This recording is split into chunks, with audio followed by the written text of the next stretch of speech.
Okay, Rick, as always, we're going to talk about 4 games, and I want to actually start off out in Westlake.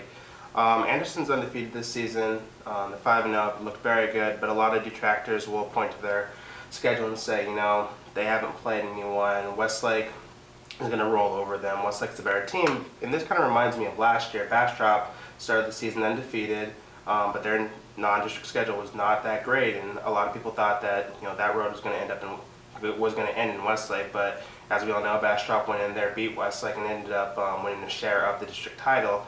Can Anderson do that this year? Do you think they have a chance against Westlake this week? And if so, what do you think is going to happen in this game? Well, I definitely think they have a chance. They're 5-0 and they're not a fluke. They're an excellent football team, much better than they were last year. Do I think they're going to beat Westlake on the road? I'm still going to pick Westlake to win by maybe a touchdown or so. Westlake's looked awfully good in their 2 victories after 3 tough losses to start. 2 victories. Lewis Gilbo has become one of the more entertaining and exciting quarterbacks in Central Texas. I like Westlake at home. Last season, Anderson made a lot of inroads towards this season by beating Bowie and beating Austin High, and kind of laid the groundwork. I'd like to pick them here, but I think I just have to go with Westlake. Westlake. If this was 3 weeks ago, I would easily pick Anderson, but Westlake's looked really good in their last couple games, and Anderson's a little banged up. We don't know how Connor Sheehan, how healthy he's going to be. He injured his ankle last week, but even if he's healthy, I still think Anderson can probably win by a touchdown, or Westlake will win by a touchdown or 2. Switching gears, we're going to stay in the district and go Bowie-Del Valle. Bowie was thought to maybe be able to contend with Westlake for this for the championship, but they've struggled. Del Valle's in their first season as a 5A school. How do you see this game turning out? I was a little surprised by the 42-7 score against Waco Midway. Yeah. I think you saw that game, and that was not a pretty picture. It's not. I still like Bowie. I think they're maybe the 2nd or 3rd best team in the district. Braylon Sorrells, obviously, a very good running back. I think this is bounce back day for them. This is going to be the definition of an anger game, and you got to feel a little bit bad for Del Valle.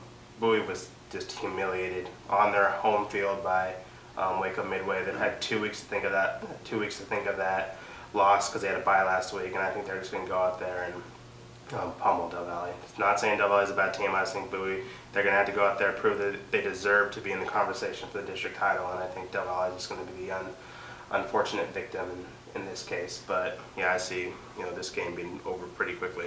LaGrange Giddings, we got ourselves a good Class 3A matchup. It was an excellent game. May have been the game of the year last year. Actually went to that game. It was in LaGrange last year. Giddings beat them 36-32, late touchdown. Now it's they're in the other city, but they're only about 10 or 15 miles apart, so it's not like they got a true home field advantage. I like the little bounce back this year. I like Brandon Wilkerson as a wide receiver at LaGrange.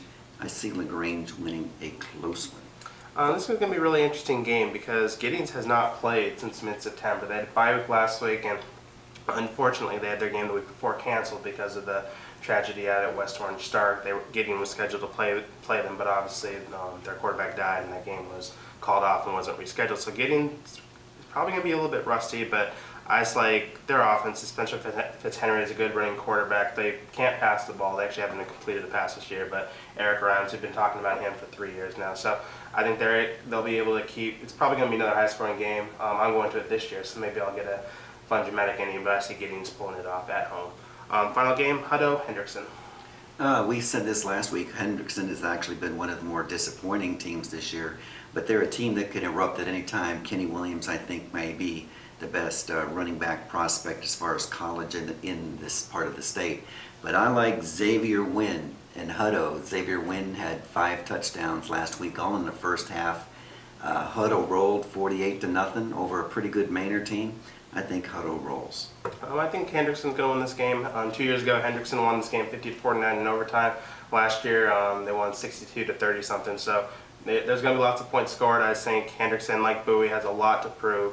Hutto is a hot team, but Hendrickson's probably going to be the toughest team they've played so far. And I see Kenny Williams holding court in his home field because that's going to be a matchup of Kenny Williams versus Xavier Wynn for maybe the title of best running back in the Central Texas area, and I think he's probably going to take home the crown. So those are our picks. As always, check back in the paper on Saturday to see how we did, and thanks for joining us.